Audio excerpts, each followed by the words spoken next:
one of the most successful Brookings Bobcat alumni. Just reflect on those days playing high school football. I mean, it was what, 2014? So 2014, you guys made it to the Dome. You kind of were with that team as they saw their upswing. What was that like, just playing high school football in Brookings? It's a cool experience. The fans and everybody are so loving, and they really ride for the Bobcats, as you can see again as they're making another state championship push. Again, last year, I believe, I saw it as well. They really rally behind their teams, and that's all sports. So it's really cool environment. And, obviously going to SEC afterwards was pretty amazing too. Yeah. Yeah. Do you remember the championship game, and do you remember overtime and going for two? What was that like?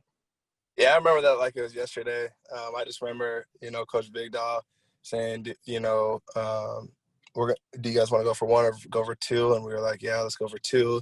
He gave us two plays, and then we chose one of the two. Obviously fell an inch short, literally. It was a crazy game, though. One of the coolest games I've ever been a part of, and I've seen a lot of the state championship games, growing up and stuff, and probably one of the coolest I ever watched or been a part of. So it was awesome. A little time to reflect now. I mean, you had some choices going into college, and you chose to stay home at Brookings. Just talk about how that's impacted your life.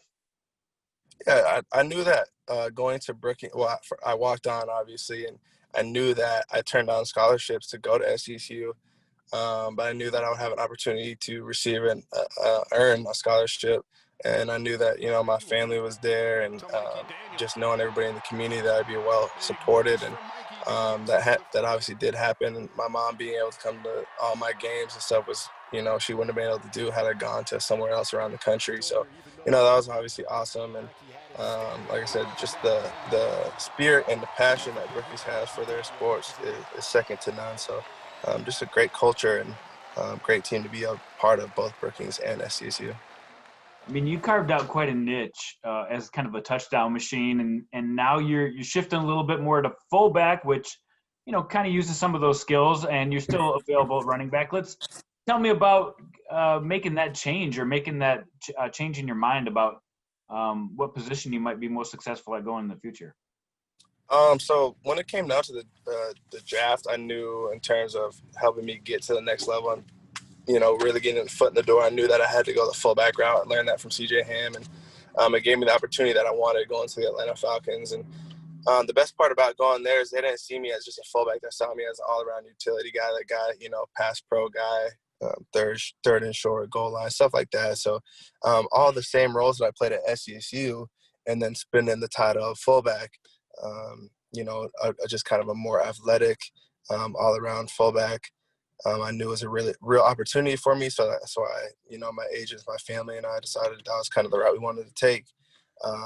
And like I said, it definitely worked out, and I got the opportunity that I wanted.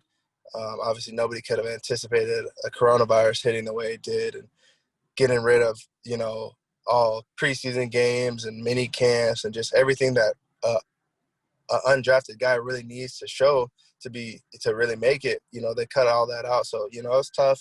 I had a really good preseason down there, and it really just came down to numbers at the end of the day. I don't think they wanted to release me. And since they're one of few teams in the NFL that don't have a running back or fullback on the practice squad.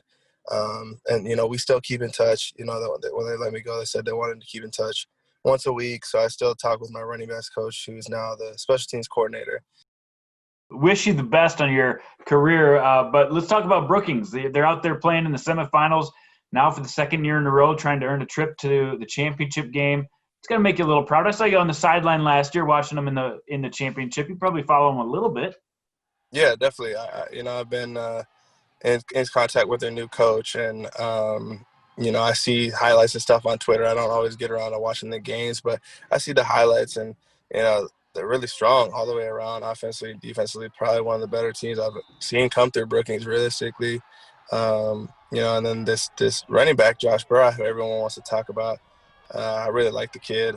Like I said, I haven't ever met him or seen him in person or anything like that, but just from the clips that I've seen and stuff that people have showed me, it's just like I'm impressed, and I think he has a real a real future at the next level, finding his niche, whether he's going to SDSU and following kind of in my footsteps.